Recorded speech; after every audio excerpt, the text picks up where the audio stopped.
Welcome back to the podcast. In this episode, I speak with Zain Arif, who is the founder of Munzai Solutions. Munzai Solutions are a sales agency based in Karachi in Pakistan, and Zain is around 24 to 25 years old, and he's built this agency up in the last 2 years from nothing to where they are today with around 14 to 20 staff. He's an incredible kid. I say kid because he's a few years younger than me, but he's an incredible young man. Very talented, very good at sales. He gives loads of tips and tricks on email marketing and everything around cold outreach. And I think this is a really great episode to listen to if you're wanting to do more about cold outreach and more about sales. Hope you enjoy the podcast. Cool. All right. So now we're live. So Zain, welcome to the Founder Content Studio podcast. Thanks for joining. Thank you so much, David, for having me on board, and I look forward to it. Cool, man. So just before the podcast, I was actually reading the article that you made about why people should start spending more of their, outsourcing money or start hiring people in Pakistan. Tell me, why do you think, or what are the reasons that you think people should actually be hiring in Pakistan then? Absolutely. So I started my journey in the IT space 2020. I just got done with my bachelor's degree. I didn't know anything about how the world works when it came to professional or your career journey, where you should start, which direction that I wanted to go in. I didn't do the best job at university. It was more towards just exploring the different disciplines, the different fields, and trying to get to know what works best for me. And when I came to Pakistan, after I completed my bachelor's degree in Malaysia, I saw a lot of people, going towards IT roles, going towards, web development. And there was this huge freelancing boom over here. Everyone wanted to get into it, right? And I was intrigued by it. I wanted to understand more about it. So as the herd was going, I also joined the IT world. I did a couple of interviews, got into a couple of, got offer letters from a couple of companies. As an intern, I started my journey as an intern at Dismal. I think that was one of the best decisions I ever made in my life. And it was quite weird because everyone was working in the night shift, right? So that we could cover the Eastern Pacific Mountain Time Zone. I was like, man, what are we doing? We're working in the night shift. Why can't we work in our time zone? And then, I met people that became my coaches, that became my mentors. And I got to know from them that the way that the international market works is very different from the way the Pakistani market works, right? And there's this huge cultural difference when it came to the ethics of doing the work. And that's what I learned while I was working at it. So what are the ethics that gets the work done? Fast forward to where we are right now, that boom has increased 10x, right? 10x more people are going into the IT space.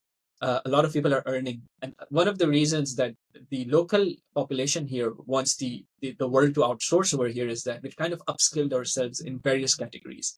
There's a lot that needs to be done, but we've kind of, reached a certain point where we have cost advantage, where the companies have the option to choose from a wide variety of skill sets. We have a good language proficiency. I think it's more towards, a lot of call centers are operating here in Karachi, Pakistan, right? And a lot of these reps need to be upskilled in various disciplines of sales. They're just doing one part of it right now.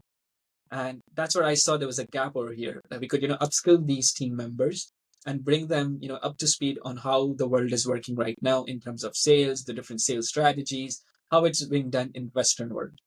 So that is an advantage that the companies based in the US have the opportunity to kind of, cut down their cost, have a skilled workforce. It's a growing IT industry, and a lot of businesses are continuously outsourcing already, right? So it's not the initial first run, right? There's already been outsourcing. There's already been, mistakes that were supposed to be made that have now, we're quickly fixing it up and, making ourselves more professionals as we learn from those mistakes. The government is supporting it, right? Because they know that the dollars need to come into the country so that our foreign exchanges that are getting dried up can, quickly be, it could be one of the biggest sources for foreign exchanges. As it is right now, a lot of the Pakistani population works abroad. They don't work in Pakistan. They have a highly skilled workforce, right? So what we want to do is that we want to create a highly skilled workforce in the local economy as well. And that's where, we start getting international level, high paying, good quality freelancing jobs and, regular jobs as well. Because since COVID, the whole world has, kind of shifted towards the remote. It's also coming back now, but there's still a good majority of companies. The mindset shift has completely diverted, and now more people are outsourcing, more people are working remotely than ever before. Yeah. Yeah. I actually outsource a lot into Pakistan. I told you on our call, like I do a lot of business in Pakistan. And yeah, I love the efficiency, the cost saving as well. If I was to hire, a developer, a web developer in the Netherlands, for example, it's going to cost me maybe 6-7 times the price as it would Yeah. in Pakistan. And the people that I hire in Pakistan are as competent, sometimes more competent. They work 10 times harder throughout the night. Like I go on Upwork sometimes, and it's 4 a.m. in Karachi, for example, and this guy is messaging me non-stop, being like, yeah, I can change this, I can change that. I'm like, dude, did you ever sleep? Like, is that like just a built-in thing, like of work ethic? Because in the It West, has become now. it's very much 9 to 5. Yeah. And see, that's the thing, a lot of people, and I'll mention 2 points over here. The first one is the cost saving aspects of it, right? When you're starting up, you need clients. Everyone needs clients, to upskill themselves, to make mistakes so that they can learn from those mistakes. And what you see right now over here is that, a lot of people might be saying, hey, we're just getting paid, a very less amount than you'd get paid in the US. My counter argument to that is that you need to create, your value. You need to, kind of continuously upskill yourself, get yourself upskilled. And then when you charge, let's say $50 an hour, after you have 5 or 10 years of experience, it's justified, right? Even if you're, working in a country like Pakistan and you're, outsourcing your services, that time will come, right? But what we need to do right now is kind of gain that maturity, start working, start upskilling ourselves. Now, what has happened is there are a lot of companies like my company over here that are working across various disciplines of IT. You have web development, you have app development. Sales has now also been a part of it. It's increasingly becoming a part of it. And it has now become their culture. All right. So if we're going to charge them, let's say, a highly better rate, and I think the US population, the European population also appreciates that, like you're appreciating, right? All right. So you're working in my time zone, then it's kind of justified. Okay, I'm going to pay you a little bit more than what I would have paid, someone that was not working in my time zone. So that's where they get that shift that, if I want to charge, if someone is going to do the job for $8 per hour, I can charge $12, but then I need to work in that, time zone.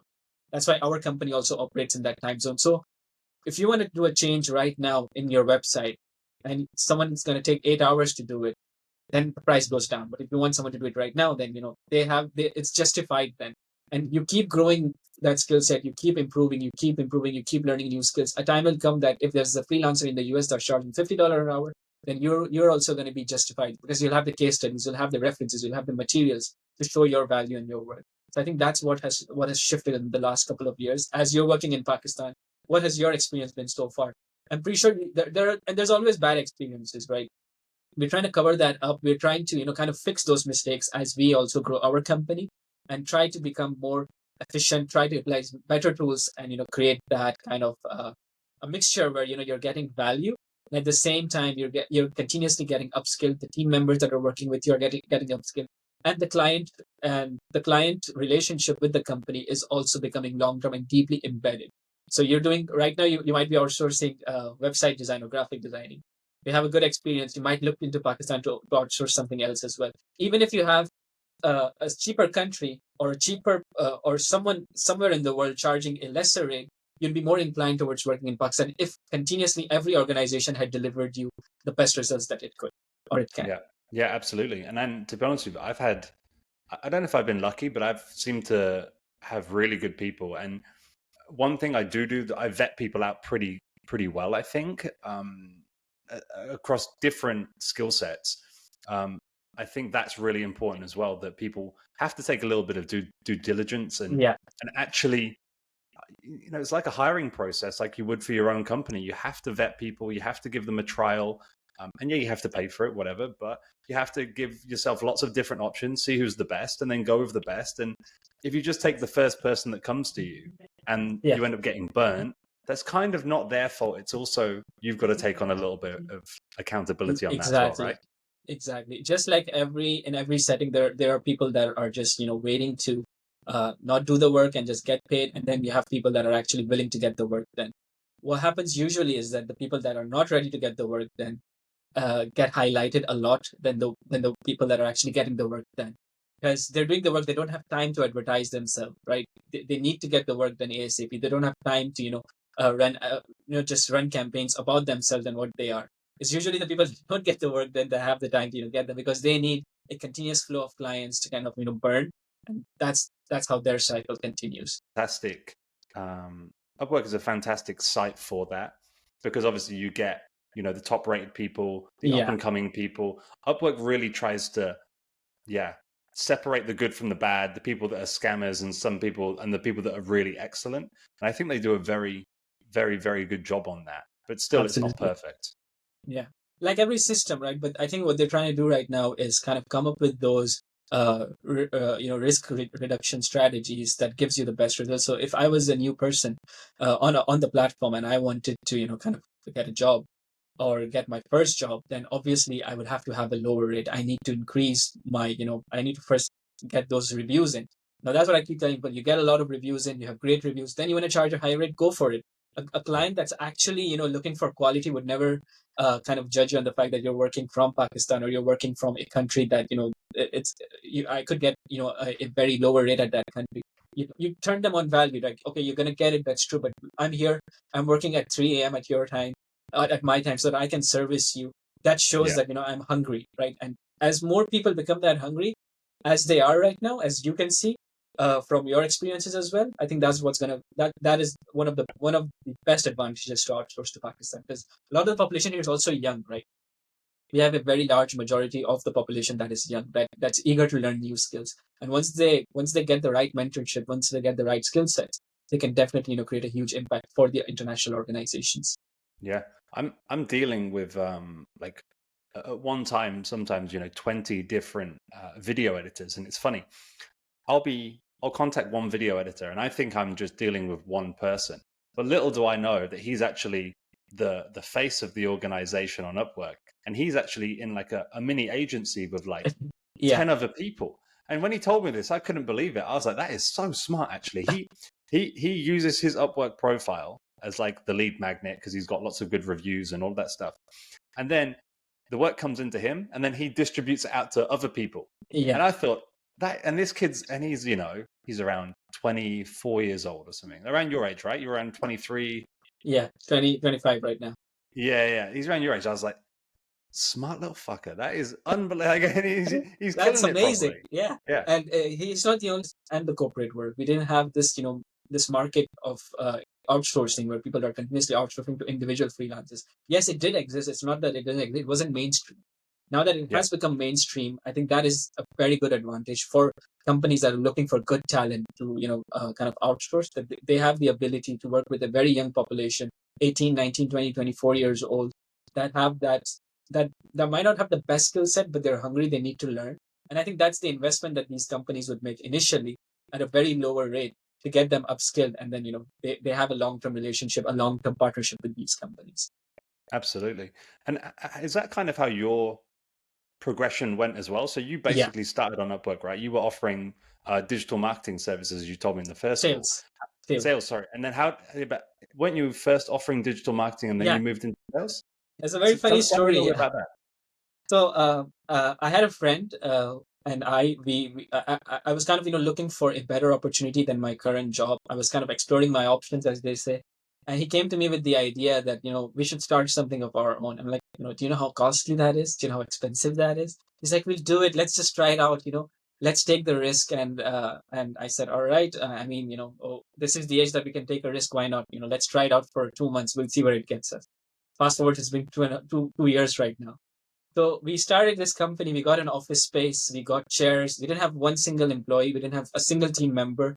And we didn't have a strategy. We just got the place. We were so excited. Whoa, we got an office, And then we called up one of our friends who was working at the company that I was employed at before, that I had left. And he was the digital marketing specialist over there, the marketing manager. And he was a close friend of mine. I told him, hey, man, we've started this and we need some advice. What makes a digital marketing agency work? Because I was of a sales background, SaaS sales background. And he came to me and he created this sheet, right? So content writer, graphic designer, web developer, this is their average salary. Then you need X amount per month. And I look at my partner and I go, man, we should have thought this through. This is not going to work out. We didn't have funds. We just had a very limited capacity of funds. And obviously, we got the money from his father. It wasn't his money. So we were like, wow, what are we going to do? And then that night, both of us, we couldn't sleep. We were trying to figure out how to make this work.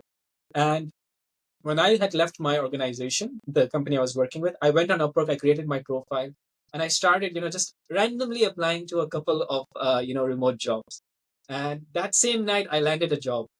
And I was like, this is interesting. Let me see what I can do.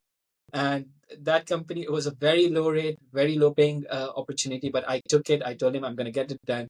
Next day we go in the office. He says, "What are we gonna do?" I'm like, take a seat. I'm gonna tell you what you need to do. This is what you need to do. We're not gonna hire anyone. I'm gonna do this. Let's do this for a couple of weeks and see what happens. And wow, we started getting the work done. The client was impressed. He was really liking what we were doing. 2 days later, I get an interview on Upwork. Just someone invited me to an interview. I fill up the proposal. Bam, we land another client. And I got to know, wow, I can close these clients. So he looked at me. I looked at him. I said, you know what? Let's hire someone who is in the call center space, who's working on a call center. He has good English. I'm going to train him on the SaaS because that was a SaaS based client. I'm going to train him on the SaaS based, training of what needs to be done. All we had to do was call a lot of companies, book appointments, and go in. Initially, we had to go in the demos to see how the CEO was closing the demos, and then we had to, take that from him. So we got a very good person, paid him a decent salary, and then that's how 1, 2, 3, 4, our profile started increasing. But our initial idea at that stage was still, let's get a couple of funds in through this sales strategy, and then we will push it back into the digital marketing strategy. And 6 months down the line, we were still doing sales. We were doing nothing about marketing. We didn't have a website. We didn't have a LinkedIn audience. All we had was that profile, and we were just working on sales. And he was like, man, when are we going to do the actual stuff that we, decided to do with the company? And I said, because his mindset was more towards application development and web design, graphic design. I said, you know what? I don't think that's going to work out. I think our directions are completely different. And he said, all right, from the funds that we have, let's, take a step back. You do your thing. Let me do my thing and try to figure out what I can do in my space. Because his expertise was app development. He had been a software engineer for a couple of years. And then that led to the existence of my current company, Munzai Solutions. The first 2 months I was still struggling with the same thing. Do we do sales? Do we do marketing? Because Pakistan at that stage still is a huge market for organizations to outsource. As you're outsourcing your video editing needs, a lot of people are outsourcing their content writing. The AI boom was not there at that time, right? So a lot of content writing work was getting done over here. A lot of graphic designing, web development, app development still is to a certain capacity. So I said, I'm not going to do that. I called up a couple of developers. By that time, we had 3 projects. We had a good, healthy revenue coming in. I got a little big space than I had before when I was working with my partner, and we renovated it, started working towards it, got better people in, got a HR to get the hiring processes more streamlined, and then it grew from there. That's when we decided we're going to go towards a sales strategy. We completely revamped our website, made it sales focused, got to LinkedIn, and we made tons of mistakes. A ton of mistakes were made, all the way from branding. For the first time, we created the content, and it was written by, wasn't the best content. We didn't know what our ICPs were. We didn't know what the market was. How do we get clients outside of Upwork, right? We want to get it from Upwork as an agency, but we also want to, kind of make our own brand. We kind of want to make our own name through our website, through our LinkedIn. We didn't know how to do that. We hadn't done that before. And a lot of videos were watched, a lot of trainings were had, a lot of people that we met through our clients were SaaS coaches, and we had an entire training session, and we recorded all of that session. Kind of made this a hiring process that everyone that comes in and works for us has to go through that training module. That was an 80-90 hour training module. So when we hired them for the first 3 weeks, they're just going through that training period, and the people that we've hired before them already have that experience. So they are kind of doing a knowledge transfer of what they've learned in the field and what this guy is telling them in the training course. So when they actually land on the client, when they're working with the client, they already know what their ICP is, what's buyer persona, how to target specific industries, how to make the best cold calls, what's a good cold calling strategy, how to present demos, how to close demos, how to follow up with clients if they're not responding. All of that training was provided to them beforehand, before they actually even sat on the seat and started working with the client. So I think that's something that really helped us move the kind of scale up, because then we could hire 10 people in a training program, get them trained up, get more projects, and start working on it.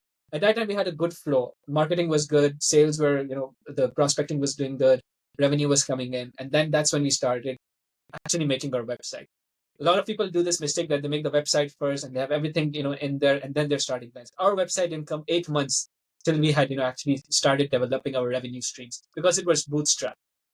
I had to take a loan from a friend once my friend and I had, kind of, went our separate ways to kind of get it up and running.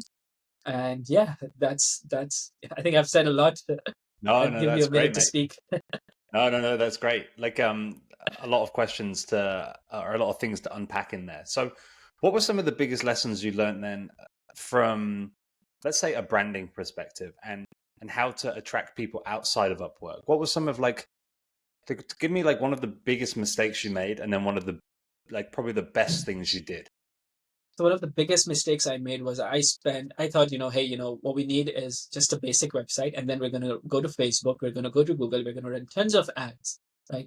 We didn't know anything about ads. We didn't hire an ad specialist. I said, no, I'm going to study myself, and, get one or two team members, junior resource, we'll try to do it ourselves. We spent around $3,000 on ads. That was a huge amount for us here locally, and we got zero revenue in, right? That was one of the most costliest mistakes we ever made. One of the best things that we did is that kind of productize our offering, right? David, you need sales services. All right, perfect. You know what we're going to do for you? We're going to give you an SDR, 40 hours a week, 160 hours a month. We're going to give you a non-dedicated project manager, something that we didn't do before because there were only, enough projects for me to manage. But then what we did is that the first few employees that we had, we made them project managers because they knew the whole landscape, A to Z, how it works. And then under them, we started giving projects. So they were going in the meetings, they were giving the clients the weekly, monthly, daily updates. They were kind of figuring out where things are working, where things are not working, giving them insights that I had initially given to them when they were working with me closely in a very specific project. So in addition to that, in addition to productizing our offering, what we did is that we bought enterprise version of sales tools, like for example, Apollo. So our pitch became, hey, you need sales services, you get an SDR 40 hours a week, you get a non-dedicated project manager, and you get a seat on our enterprise version of Apollo. All the lead generation is now done by us. You don't have to pay anything for that. All we're going to charge you is the fees that we charge you, and you don't have to worry about anything. So the clients had to worry about, okay, so who's going to set up my emails? Where am I going to get the leads? Who's going to be running my email sequences? How do you do the LinkedIn plus the email strategy? And on Apollo, you can quickly create a sequence. Day one, reach out on LinkedIn. Day two, view their profile. Day three, send them a LinkedIn message. Kind of the preheat method, I call it, where we kind of, first get in touch with a specific prospect on their LinkedIn. Then 2 days later, send them a message. 3 days later, send them a voicemail. We're not doing the direct cold call approach. We're not paying, and for some clients, we are, because it works for them. Cold calling does not work in every business. So this was a more specific niche business. And that opened up the doors for us for not just providing telemarketing services, but then providing very well, very well executed uh, sales strategies that were more about personal connections and high ticket item rather than just SaaS based solutions where we cold call, book demos, close demos. And I think that opened up a lot of gates for us. That gave us the opportunity to kind of expand our gates into various industries. That was the best thing we did, and we spent a lot of money on that as well because the enterprise pricing of the sales tool is very expensive sometimes. Yeah, yeah. I'm in the middle phase. Like, for the company I currently work with, we use Apollo very often. And I'm basically sales manager, so people below me use it, but I don't use it. But now for my company, I'm now experimenting a little bit with Apollo, and then I'm wondering whether to get the not the enterprise version, it's like the pro version. What do you really think it's worth it for cold outbound, or do you think there's other alternatives out there? There are definitely other alternatives out there. There's no doubt about that. But what I find with Apollo is that it is a complete sales enablement tool, right? The other competitors to it are extremely expensive. And I'll give an example: Zoom Info. And I'm not trying to bash any competitor that's out there. Obviously, they have their own strengths. For example, Zoom Info has the best database if you want to cold call a lot of different companies to pitch your services.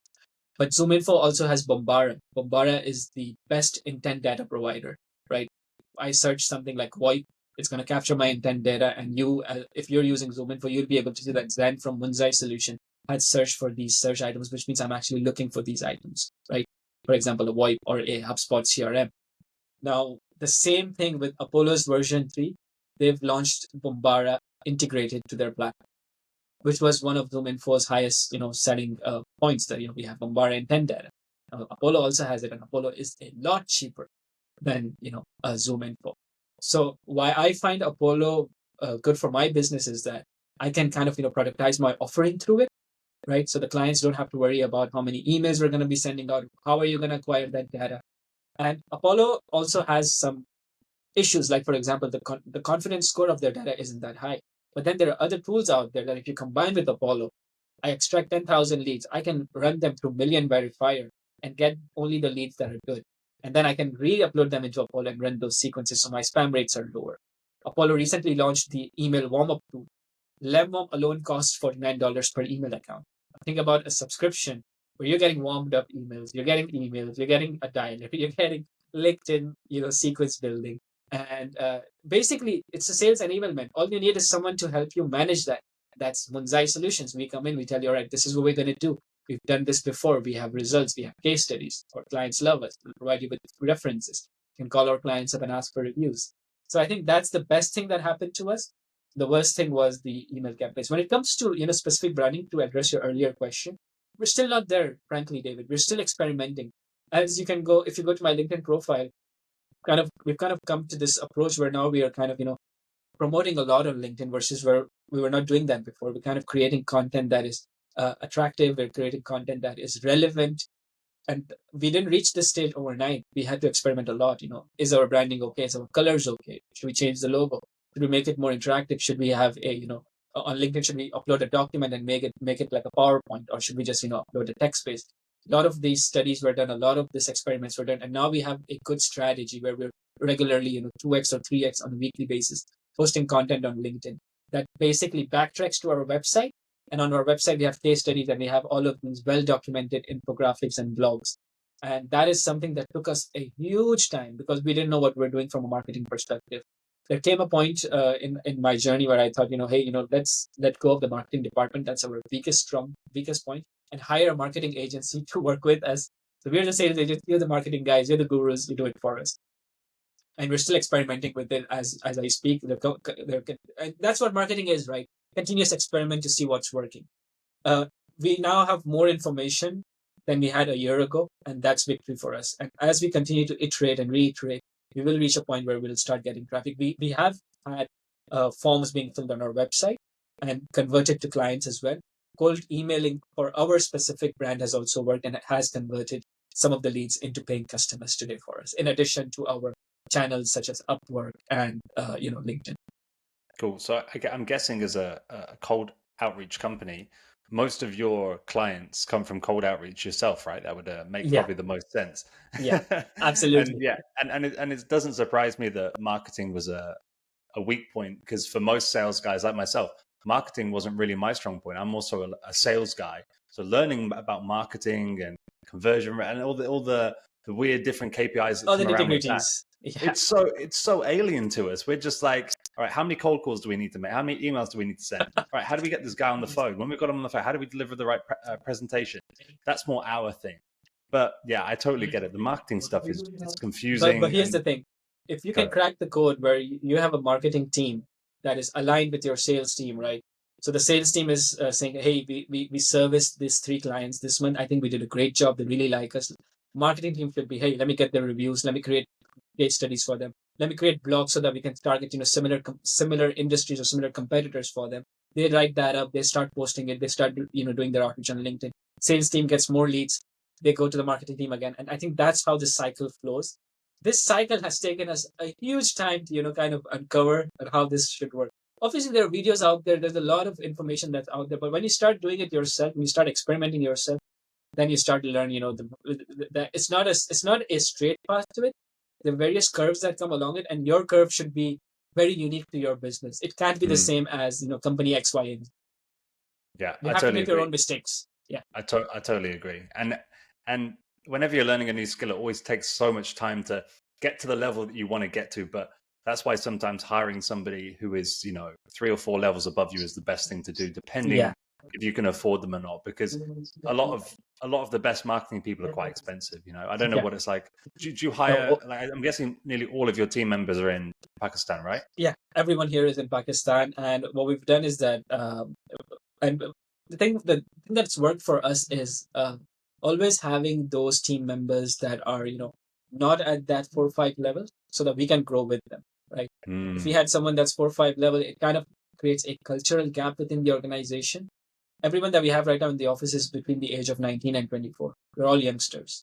I don't want to really? bring, and I can bring in someone that's 35, 36 years old. We have brought them in as speakers to kind of help us and kind of, gauge us and point us in the right direction.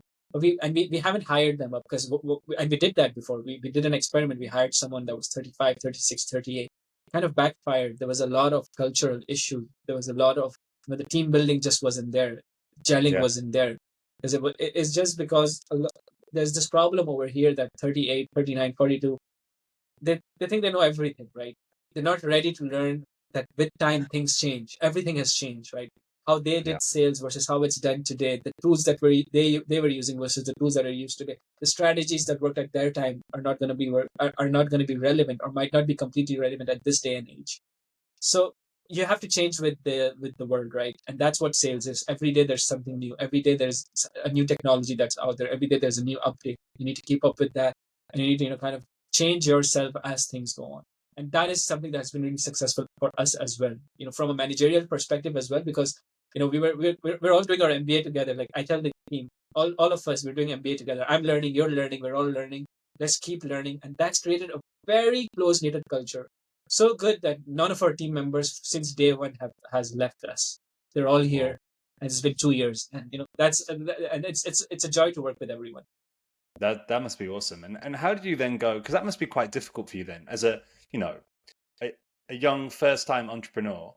Like now you've got like this team. Everyone's kind of your friends. You're very close together. How is that to manage then? Because I can imagine that being quite difficult to manage.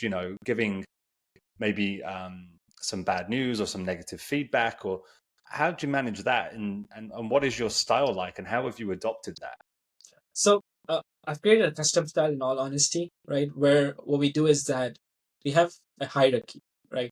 So I'm here, then we have the project management team, then we have the HR that is overlooking me and the project manager, right? So I'm getting feedback as well from the HR. I'm giving the team feedback as well. So we've kind of created this culture where we've made it very we've made it a positive thing to point out mistakes, right? So that we can all grow together, to a point that everyone that comes in has this open door policy where they can come to me and ask me, hey, what am I doing wrong? And I can go to them and ask them, do you feel comfortable with the decision that I have taken? Or do you feel that, so we've made it such that the logic wins. If you feel that what I am saying as a manager, or what your manager is saying to you as feedback is not relevant, you have the right to oppose that. But then you should have, points. You should have strong points to kind of oppose that. If you do have those points, then by logic you win and you have the right to do the things that you were doing. So everyone gets a fair game at it. Plus, it's about commissions. We're a sales agency, right? We want to keep people motivated through monetary terms. What we do is that even if our client that we're working with does not pay us a commission fee as an agency or as a business, from the amount that they give us as a retainer fee, we give our people commissions as well. So this has created this mindset that even if we get one client, we're all going to grow. Everyone is going to get a piece of it. So it becomes this combined workforce rather than a very big gap in hierarchy where if someone has an issue over here, they can directly communicate. Other agencies, other businesses, they have this issue, but I'm suffering with something, I'm not happy, I'm depressed, I don't like my work ethics, I don't like the environment that I'm working with, but I can't let anyone know, because if I do that, then it might backfire on me. We've kind of reduced that or mitigated it to a very minimum level that creates this trust between the company, the team members, and the various departments that are operating. Plus, everyone knows each other for the last 2 years, so we know we're going to grow together. So that's a very big plus point. Yeah, it's awesome that you are very open about that, because I guess for a lot of founders and a lot of CEOs and a lot of people that get early success, it's quite easy to get a bit of an ego. You get a bit of success, you think that you're the man, and nothing can go wrong and all that stuff, and a lot of people can let that go to their head. So having a HR person over you is a very admirable thing to do, actually. And how are you at taking feedback? Because that's something actually I really struggled with at the start of my career in general, because I was probably a little bit too arrogant when I was probably around your age. How is that? How are you at taking that feedback? So here's the thing: when it comes to sales, I know how to get things done, right? So generally, the feedback is more towards managerial style. Yeah. That you need to let us handle this, and I have this, and I say that's my problem because I always want to get into it, hands on. All right, so what's the issue here? Let me try to solve it. So the HR actually has to come to me and tell me, give the team space. You need to let them handle this. They can do it. And I know my company. I know how hard and difficult it's been to bring it up to this stage. And that has been my biggest problem. That was my biggest problem was can I let it go now that Yeah. it's can I let my project manager deal with the client? Should I take a step back? What if it goes sideways? What if it doesn't Yeah. go as I want it to go? And that's where the HR comes in, and what they tell me, or the project manager, they come in and they tell me is that they'll handle it. They give me that trust, and that trust is won mutually, right? So in order to gain that trust and make it more broader, what we do is that on Microsoft Teams, we have a Microsoft Office 365 subscription. We've created groups. So we have a project manager group. Every day at 1 a.m. our time, which is around, I think, 11 or 12 p.m. Eastern time, there is a card that goes out to every project manager, and they put in their daily updates. My role is to not get into the business of the project manager. My role is to view those updates, see what's going on.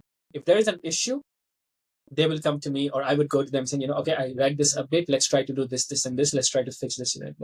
Yeah. Or usually what happens is that as I sit here in the office and an hour has passed, they would come to me and tell me, from like today, this is what happened. This is what's not working. Let's try to figure it out. And that is what sales is.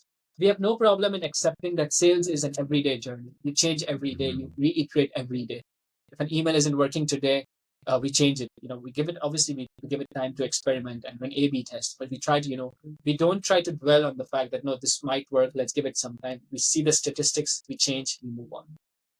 Interesting. And how are you finding email marketing at the moment? Because I'm hearing a lot of talk about email marketing being, people say it goes through stages. People say it's dead for this year, it was dead last year, it's coming up this year. How are you finding click-through rates, open rates, and stuff like that? Are you seeing any changes? Well, at this time of the year, obviously it's going to be really slow, really dead, right?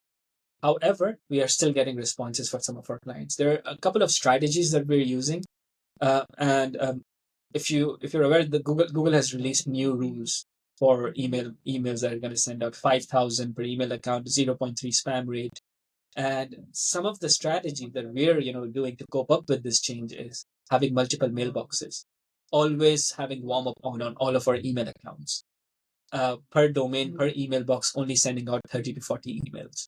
So once you have that rotation, the number one problem is your emails landing up in the spam folder that people don't even realize. You might have a great content, you might have a great website, you might have great backlinks, you might have a great email body, you might have a great subject line. It all goes to zero if your emails are not getting viewed by your potential target audience. How that gets how do we solve that? Right? That's the main question. That's where you come up with two strategies. Number one is, if your content is good, but there's not enough conversation, let's have a multi-channel approach. Let's not just rely on email marketing. Let's get LinkedIn into it as well. A very good strategy that we've learned over the years is we send someone an email. 2 days later, we send them a voice note on LinkedIn. You leave them a voice note on LinkedIn, not on their phones. Hey, I sent you an email. I thought the next logical step would be to drop you this voicemail. Let me know your thoughts. That has skyrocketed our reply rates. It's gotten us a lot of meetings this month, a month of December. So, there are strategies that work. There's still strategies that can be experimented with. You always need to remember, turn your warm up should always be turned on. Don't send more than 40 emails per inbox, even with warm up on. And use multiple domains per day. Is that per day? That's per day. 40 per day, yeah. 40 that's kind of what I heard. Yeah. But if you have now there's some companies that have their own SMTP servers, they have their own, setup, and they can shoot multiple emails per day. And that's more towards, the B2C audiences. If you're into B2B, then, you have to have a targeted approach. You need to understand your buyer. Are they in the market for a product like yours? What competitors they're using? What is the value proposition? Are you offering a free trial, right? Have you offered a free trial before in your previous email campaign? What has been the open click-through rates? What responses did you get? What was the pushback? A lot of that goes into developing that perfect script, that perfect formula that leads to more close deals and close opportunities and new leads. And Yeah, sorry, I was just thinking about what you're saying there and thinking about my own business and maybe getting like 3 or 4 different email inboxes Yeah. for when I start cold outreach for next year on Apollo. Yeah, sorry. So there's that It's funny amazing when tool. yeah. There's this amazing tool known as Inbox Flow. So Okay. another problem that a lot of businesses have is that, all right, we're gonna get multiple email boxes, but there are multiple things that you need to do as well. You just set up your PKI, your SPF, your DMARC records. So what Inbox Flow does is that it charges around $20 to $30 per month. It sets up everything for you. You get 4 or 5 mailboxes. You can have multiple subdomains as well. Always have subdomains when you're sending out mass email campaigns so that your main domain does not get affected. It does all of that for you. You just connect it to Apollo and then you can run your campaigns. It's a very cost-effective method of scaling down. Nice, nice. And a subdomain, just so people are clear, is like your domain but not your domain, right? Yeah. Is that how you So describe it? yeah, exactly. It redirects to your main domain. So for example, my company name is Munzai Solutions. My company URL is munzaisolutions.com. My other domain or my redirecting or my subdomain would be joinmunzaisolutions.com or munzaisolution.com without the S. Yeah. And if I type that in, it's going to redirect to my main website. Okay, interesting. Any other tips for cold outreach? Because I think this is like it's really interesting because you've obviously been in it for 2 years, like Yeah, in the thick.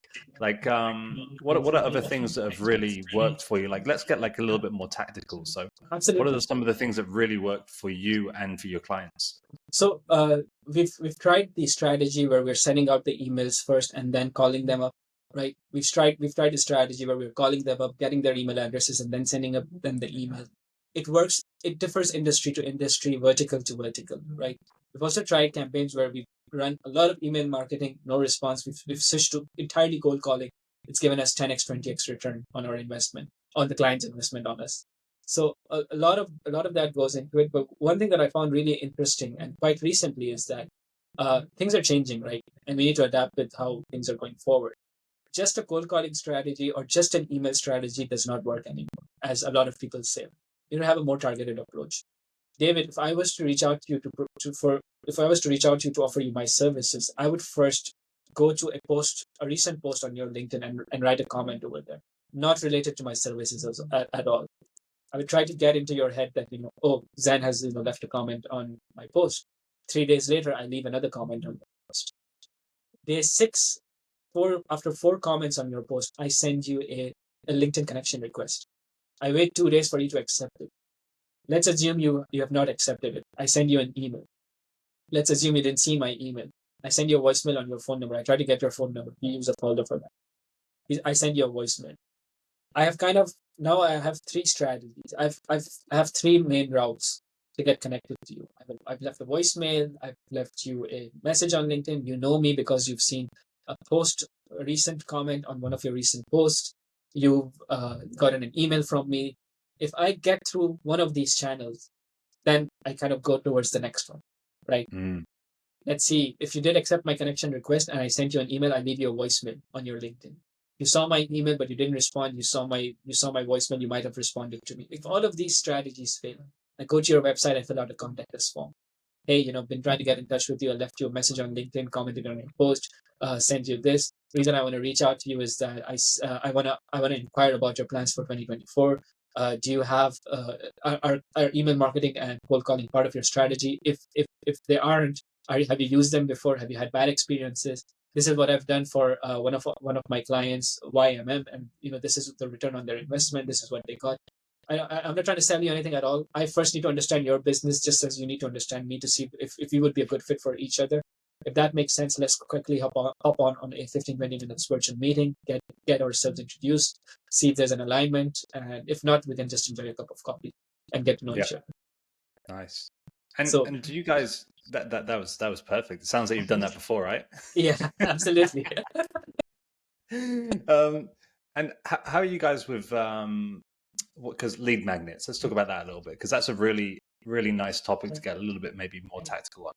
Do you tell your clients to offer lead magnets? Because from my experiences, lead magnets work way better than just giving somebody your core offer straight away, especially if it's a little bit more expensive. So with the clients that we have right now, and ourselves as well, we've experimented with them, but we haven't had great success with it, only because we haven't done it at a scale yet that can give us those results.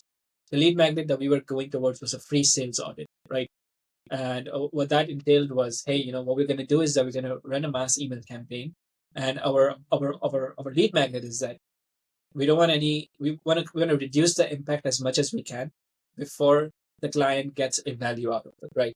So our lead magnet was, if you're interested, just fill out this form, and our team is going to visit your website, going to learn more about your business. We're going to offer you a personalized Loom video, which we call the free sales audit. That is going to highlight, a couple of things that we think might be working, a couple of things that you might already be doing, and then and if we provide that to you, kind of jump on a meeting with you to see, what insights you got from our video, what you're currently doing, and how we could help you. So that was our lead magnet that we had, free sales audit.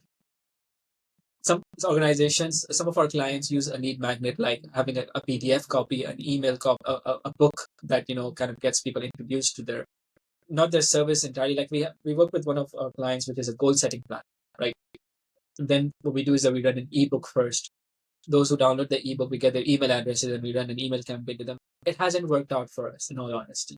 We found more success with directly approaching the client with the offer, because I think our target audience is of that nature, right? We're working with energy companies, with schools, with and their principals. They don't have the time to download the ebook first and go through with it and then reach out to us again. That's why we try to do the direct approach. For our individual business, we have not done enough experiment to get to have a conclusive answer. Cool. Are you familiar with Alex Hormozy? Alex Hormozy, no. It rings a bell, but yeah, you need to check him out. These two books up there, they are honestly the most phenomenal marketing and sales books I think I've ever read. Like, I'm definitely gonna have a read. Absolutely. Yeah, you need to check him out. I think you'd learn a lot. And yeah, he's the man. Like, I'll send you some of his stuff after the podcast. Absolutely. He's super good.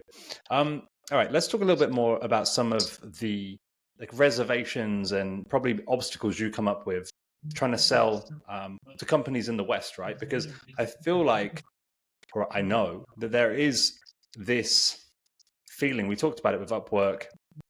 Maybe there's a lack of trust. Yeah. How do you guys get around those obstacles? And what do you tell clients when they're a bit like, you can probably feel they're on the fence a little bit, like, do I trust these guys? Do I not trust these guys? How do you get around that? Absolutely. So initially it was very difficult, right? Because we didn't have reviews, we didn't have clients. And what I did at that stage was bid like anything, right? Like sending out 200, 100 proposals every day. And not proposals like, that were just copy pasted with, and not AI written proposals. Proposals that were short, that were concise, that where I was telling them, hey, I saw your post. This is what I could do for you. This is what I've done before. Let's hop on a meeting. And I find it really comfortable when the client is in a meeting with me. They're spending 10, 15 minutes to get to know me. I'm telling them about myself. And what I've seen is that my closing ratio on closing clients is really nice. When I get on a meeting with them, the trust develops, because then I give them my backstory. I tell them about the work we've done with our other clients. And when they're on the fence, thinking about, yeah, these guys are great. It's a great offer. I'm getting a lot of value out of it. But are they going to work at that time zone? Are they actually going to work? Because what I say is that the first month payment is upfront, right? Because we need to minimize our risks as well. And we've tried the approach where we've given them a free trial, but the free trial makes it less impactful on their end, because they don't. And I'll come to that point. The number one mistakes that organizations make when they work with sales agencies, and that once you offer them the free trial, that it results to that mistake. So what we do is that we initially, when it was difficult, we started getting those clients. We got reviews in, right, and we gave them. I worked extra hard, 90 hours a week, to make sure we deliver an amazing service to them. Now, when a client is on the fence, what I tell them is that, hey, don't take my word for it.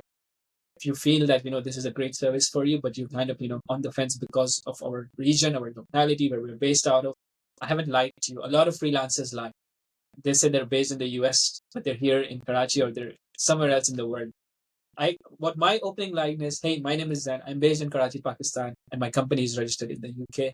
Why is your company registered in the UK? Only because the payment processing is very simple over there, and the international bank accounts are very easily made over there, versus my country. I do pay taxes over there. I do pay taxes over here. So, that's out of the line. Initially, they're hesitant at the start, right? I'm talking to someone that's, hundreds of miles, thousands of miles away. And that kind of gets them in the comfort zone. My ending statement is usually, what I'll do is, it's been a great meeting you. I'm going to send you a couple of case studies of our clients that we work with. If you're comfortable with it, what I'll do is that I'll send you 4 names of my previous clients, the services that we've offered them, their phone numbers and email addresses, and I have their permission to share these details. You can call them up and inquire and ask about our services as well before you want to work with us, if that helps you make a Nice. more informed decision.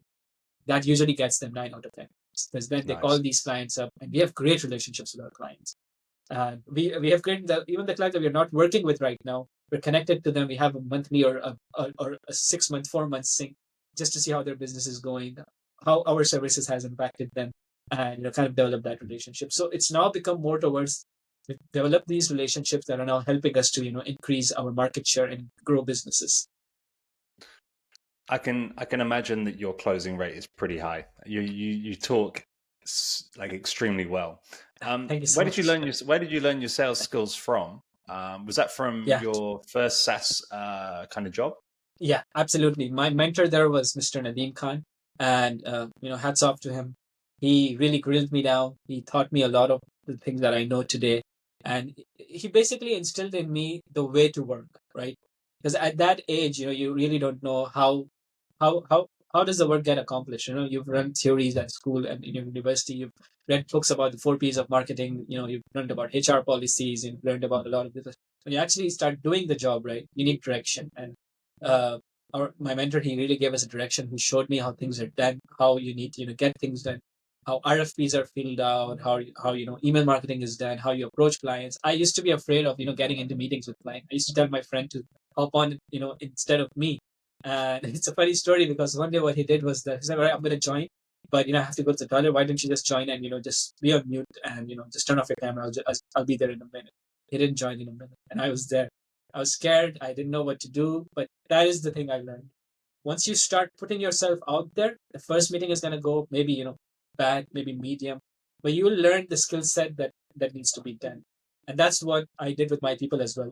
That I started grooming them up, but then I left them. I left them in the meetings. Okay, if you're going to lose the client, we'll lose the client, but they'll learn something. The next client is going to be 10 times better. We didn't lose clients because of the factors, the risk mitigation factors we had pulled in. Yeah, but it's something that's really important. You need to trust people. Yeah, Your people especially.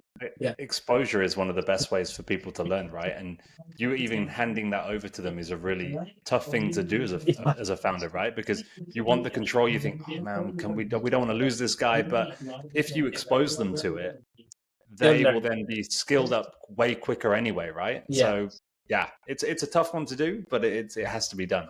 And initially, if it starts to pay off, right, then you don't need to do trainings anymore, because that 4 or 5 team members that you've trained up, and they're getting exposed, and they've been exposed, and they're getting into meetings now, will train the next generation. And I can now focus on building up my business, because I know if I get a project, I have the team members that can fulfill that role. Yeah, I can imagine. And so what's on the horizon then for you guys? What's on the next steps as you're moving forward? Because are you thinking about growth for next year? Are you thinking about more of a consolidation year? What are you thinking? So last year, December, we were at 14 members. We were at 3 clients. This year, December, we are at 35 team members. We are at 22 clients. And these clients are long-term clients. 80% of them are long-term clients. 20% of them are new clients that we want to. Our goal is to turn into long-term clients, retain our old clients. And what I see on the horizon for us is moving more towards AI, right? Getting into sales, right? But working with companies that are working with AI as well, because AI is the future, right? And we want to work with these companies that are providing AI services. I've heard the term AI marketing, AI agencies now. We want to get in touch with them. We want to work with them, right? Because what I believe is that AI is going to, like Upwork's research just came in. I think 39 or 29% of freelancers use AI generated content, right? It's a huge boom. I think that will continue to grow. We want to get into that industry. At the same time, we want to focus on our traditional strengths as well. Grow up the size of our company, train more people up, and kind of expand to the stage where, like year on year growth is amazing for us. We want to retain that as well. But now we want to work on larger projects. If I take a look back last year, we were working with companies that had maybe an employee size of 5 to 10. Now we are working with companies that have an employee size of 50 to 100. And next year is the year where we want to maybe, get at least 1 or 2 enterprise customers in as well, which is going to be very difficult. It's going to take a lot of work. It's going to take a lot of energy, but I think we're well poised for it because we have the team, we have the strategies, we have the marketing, we're learning. We are not shy of, putting the hours in to get the work done. And yeah. Cool. And you're working pretty heavily on your personal brand as well. I see a lot of posts on LinkedIn. That's a big one. You're already up to like nearly 8,000, 13,000? 13,000 followers. Yeah, 13,000 followers already. So the more you grow that, that's going to be big as well, because that is like the biggest social proof people can have nowadays. If you get up to like 20,000 LinkedIn followers, like that's a game changer. It really is. Absolutely. And that is our goals for 2024 as well. Increase our personal branding on LinkedIn, continue working with the agency accounts that we have, get more direct website traffic in as well through various different strategies that we might implement, get more case studies running in, create more, blogs that actually, deliver value, and experiment with that strategy as well. So we're working on multiple different fronts. Cool. And so where can people find out more about you, your company, and what about you, and where can we direct them so they can work with you if they want to work with you? Absolutely. So I think the best would be to direct them to my Upwork profile. It has the maximum amount of reviews from my previous clients. And then I have my LinkedIn profile and then my website in that order specifically. Okay. Cool. Well, mate, it's been a pleasure speaking to you. I know we're a little bit over on time, but it was great to speak to you. And I don't think this is going to be the last conversation we have. And I can't wait to see you guys grow and grow and grow. And I think you've got an incredible journey ahead of you as a young entrepreneur. So thank you very much for joining the podcast. Thank you so much, David. It was a pleasure connecting. It was a pleasure, being, on this podcast. I look forward to future podcasts with you. And I look forward, and I'm sure, your agency, your business is also going to be, growing. And maybe, who knows, sometime in the future, we might be able to come up with something. Absolutely, man. Thank you very much for joining me. Awesome. Thank you, David. Thanks, mate. Have a great rest of your day. Take care.